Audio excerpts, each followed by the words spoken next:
Charge for Science and Technology, Dr. Jitendra Singh, respected Professor Rajesh Gokhale, Director General, Biotechnology Research and Innovation Council, and Secretary, Department of Biotechnology, Government of India. Distinguished dignitaries, colleagues, members of the press, ladies and gentlemen, a very warm welcome. It's a privilege for the entire CDFD family to host you this afternoon as we mark not one but three significant milestones, each advancing India's science and technology agenda from a unique vantage point. One, skilling the nation; the second, igniting innovation; and third, strengthening societal health. Today's event reflects a powerful journey across India's research and innovation landscape, from building skilled professionals to nurturing innovation-led enterprises to translating research into solutions that truly reach patients. Ladies and gentlemen, please join me in a warm round of applause for our dignitaries.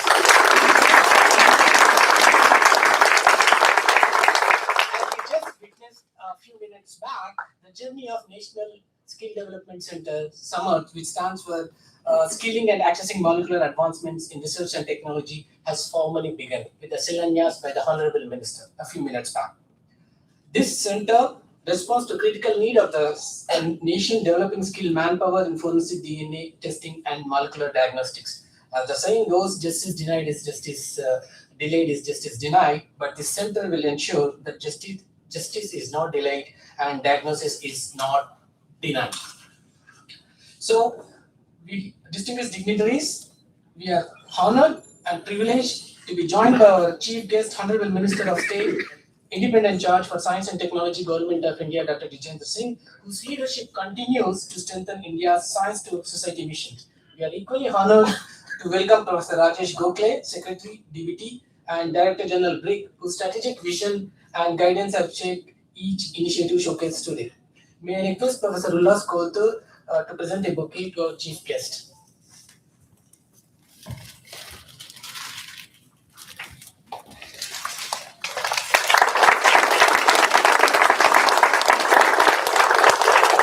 May I request Professor Ullas Kothur to present a bouquet to our Secretary, Dr.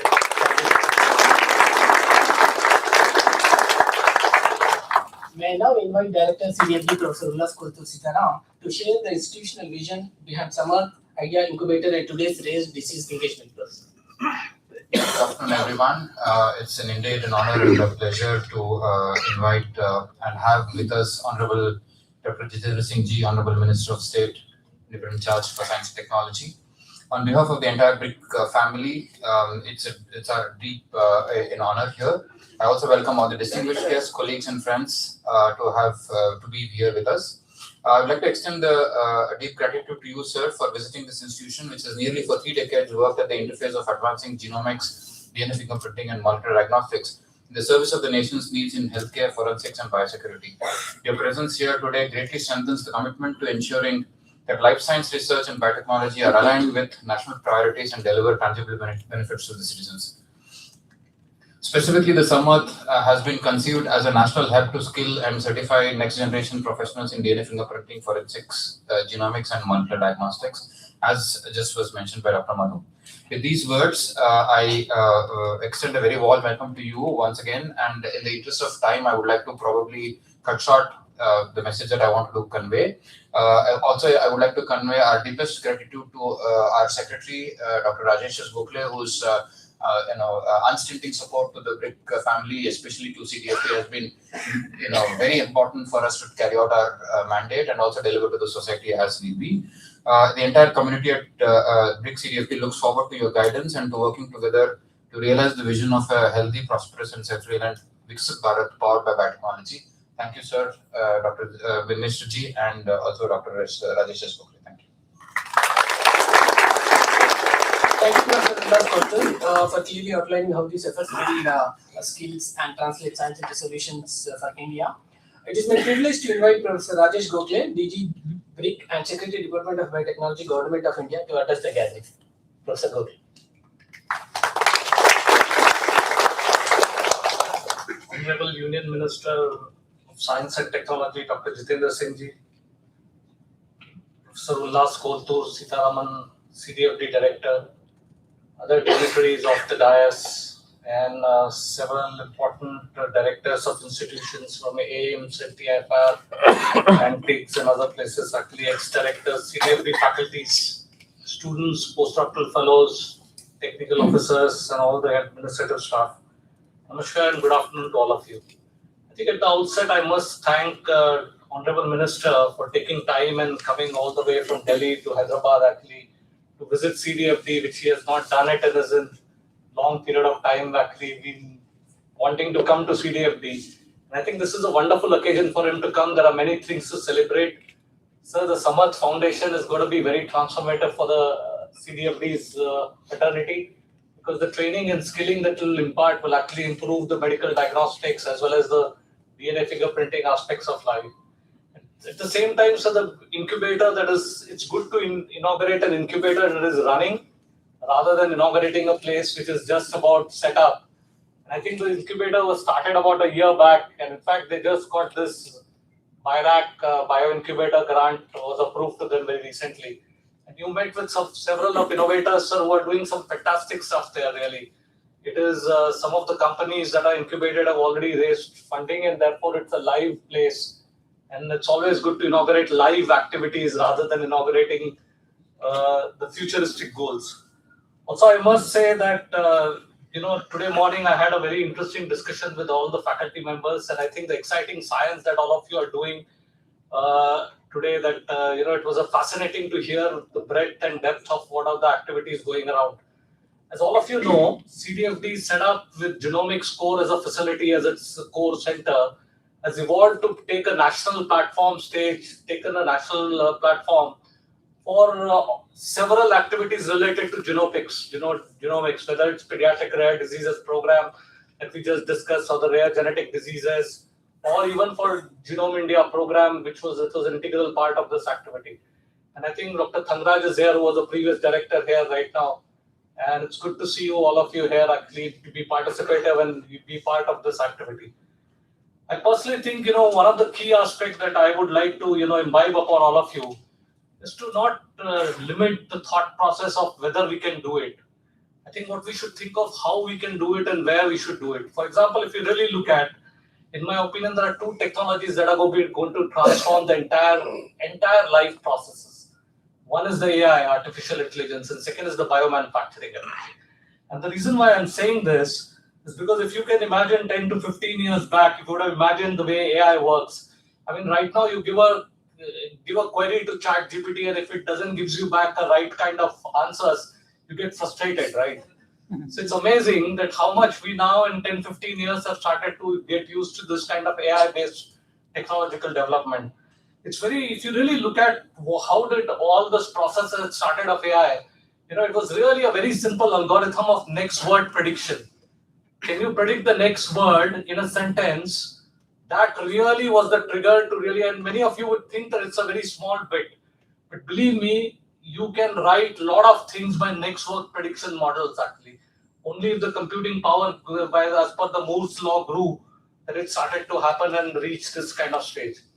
I think similarly, biomanufacturing, which is very, very much at a young age, can be so transformative actually. Because everything in this world is produced through chemical energy, chemical forces, and chemical methods. However, embedded are the biological principles. And I think as we continue to get biological intelligence, understand the artificial intelligence, the biological intelligence, and the intelligence of combined with human intelligence together, I think the triad of forces can be absolutely amazing and can really create futuristic goals that are unprecedented speed and really amazing for our country. And my request to all the young faculties whom I had discussion today is aim big. Don't aim for small goals actually. These small goals come by the way. Rather than thinking about big stories, big ideas and big plans is what one should really embark upon. I think I should congratulate Director for taking initiative on SAMARTH. It's been his pet project ever since he's been come over here, and I've been trying to push him to, ensure that many other things come by, because the institutions can set up something on their own. However, until and unless these national institutions don't have national visibility, they don't have the impact that what we are looking forward actually.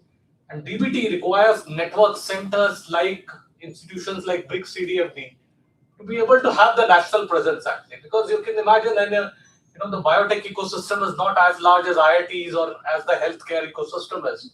Every IIT has faculties, about 500 faculties right now in all the big IITs. Or if you look at health system, about AIMS has hundreds and thousands of faculties and members there. The DBT institutions, Biotechnology Research Innovation Council, as of today stands, is just about 380 scientists across the country. And we are trying to aim for big ideas, big plans across the cross-cutting areas of systems. However, it's a great beginning, and Biotechnology Research Innovation Council provides an opportunity for us to make a national impact along with other departments and ministries, which is what is going to be the future of the world. I would just stop here, but congratulate all the incubators, fellows, and all the students here who are doing these fantastic things. I would love to come back and listen to some of the other exciting ventures that are going around here. My last point is to say is that ensure that innovation creates an impact, and I think biotechnology is one of the means by which you can do this. So all the very best to all of you, and I again thank Honorable Minister for really taking time and spending today's day with us here actually for this on a wonderful occasion. Thank you, sir. Thank you, Professor Kotle, for underscoring the national importance of building skilled manpower, enabling innovation and entrepreneurship, and accelerating science to society solutions such as rare disease diagnostics. With deep respect, may I now request our Chief Guest, Honorable Minister Dr. Jitendra Singh, to share his powerful message.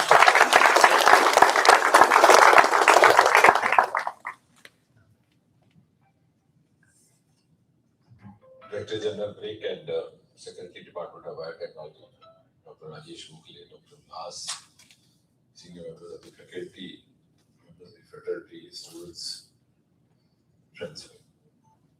At the outset, I have to express my gratitude to the director for making this visit possible, because yes, indeed, this is the first time I'm coming here. I wish I had come earlier. I planned a number of times, but somehow something else would come up. And I was more keen to come here for my own reasons, because I keep on exploring wherever there is something to learn, both as a member of the scientific fraternity as a clinician. So this was one institute I had missed out in a long journey of my career. So thanks for making this possible.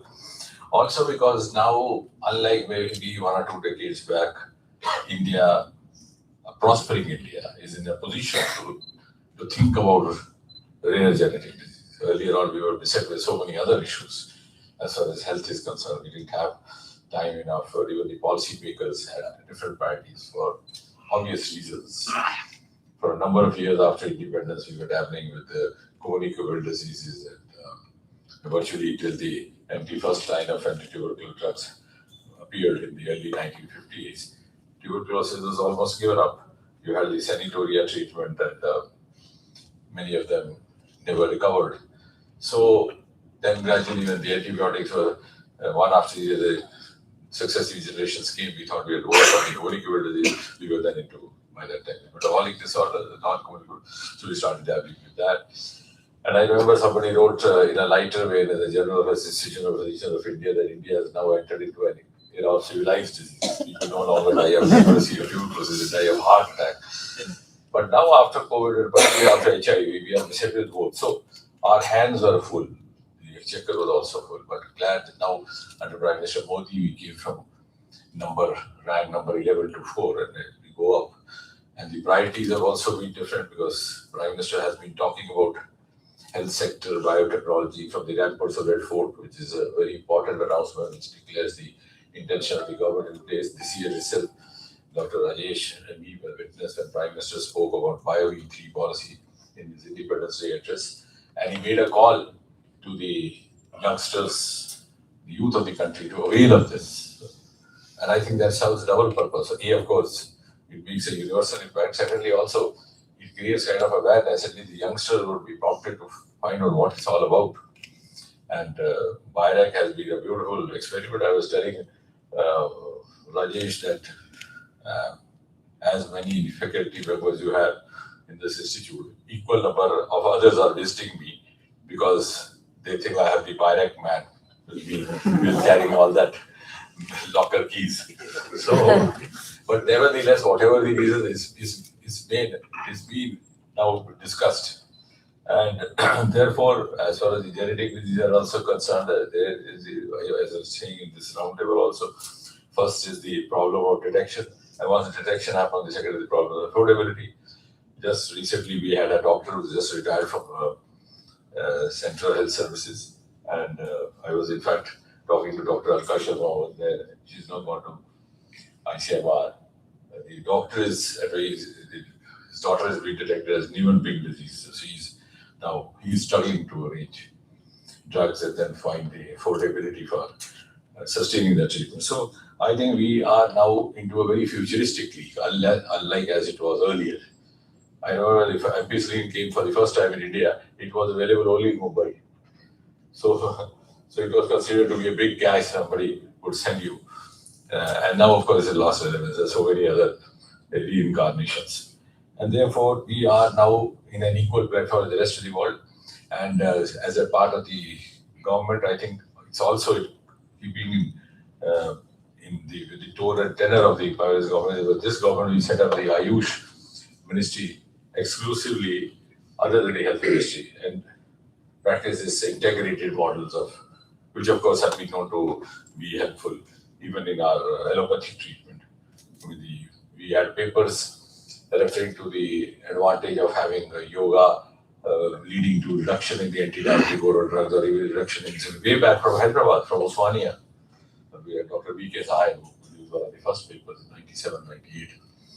And they even identified asanas as yoga, Yurasana, Bhujangasana.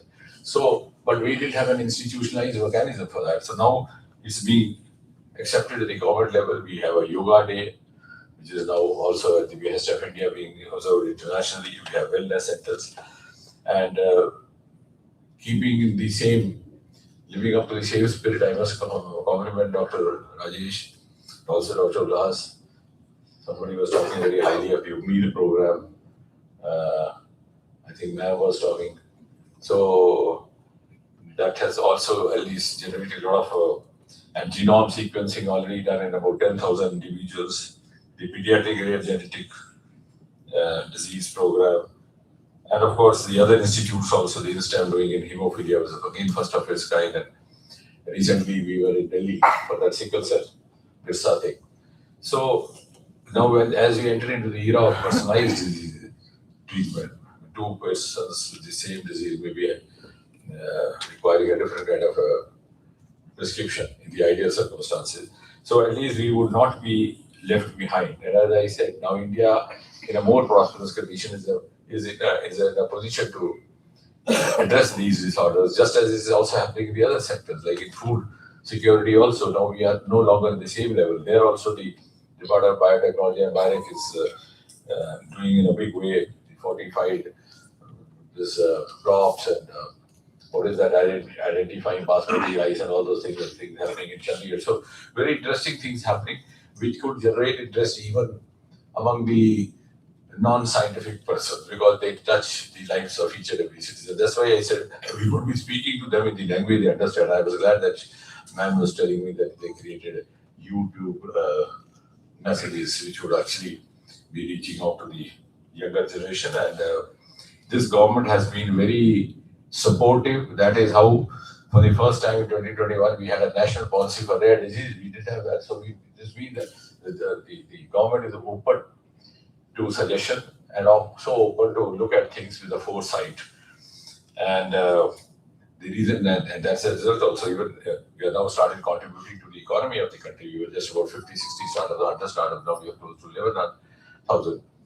And bioeconomy was just about $10 billion US, now it's I think under $60, $70 billion. The projection is clear.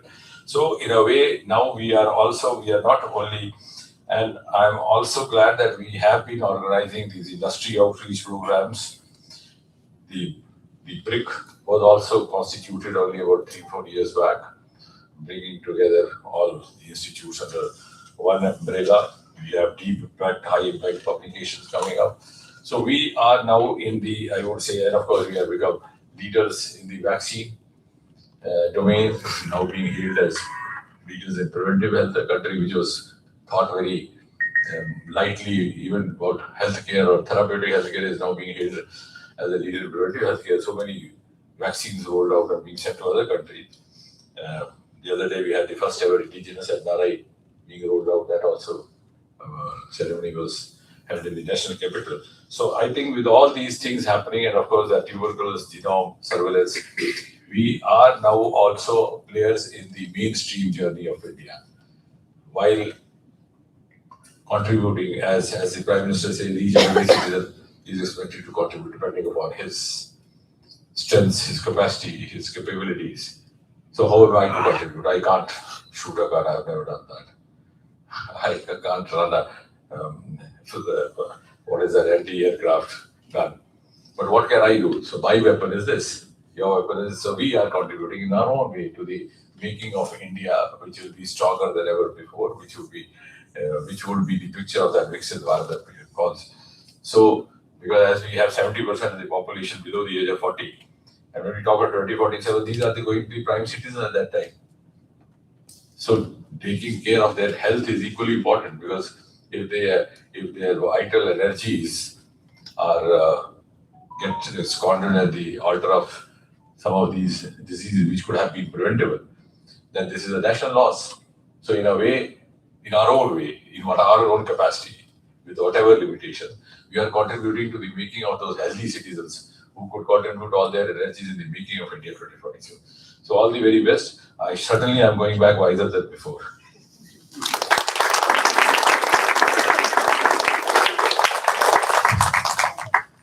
Thank you, sir, for your inspiring vision and for reinforcing this role of science, technology, and innovation in nation building.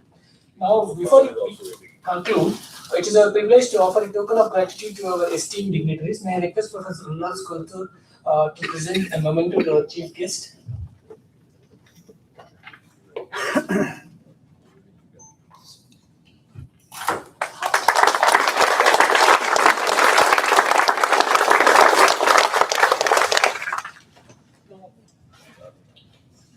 And now may I request Professor Ullas Kultur to present a memento to Professor Rajesh Gokhale, the DG, BRIC and Secretary to Department of Biotechnology, please.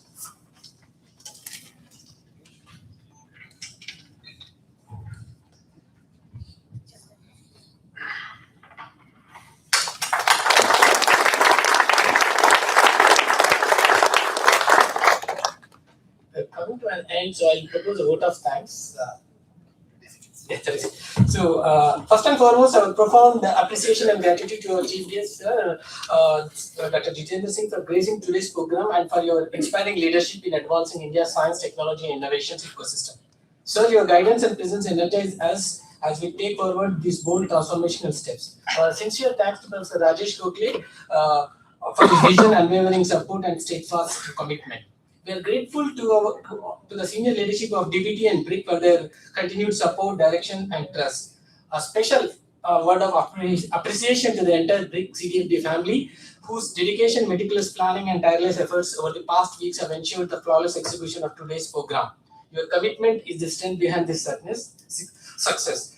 And finally, to every guest gathered here, thank you for your presence, goodwill, and shared belief that science must serve society. And finally, as the Secretary, Department of Biotechnology has said, the initiatives launched today speak one language, that is impact, sir. Thank you very much for your presence. Thank you.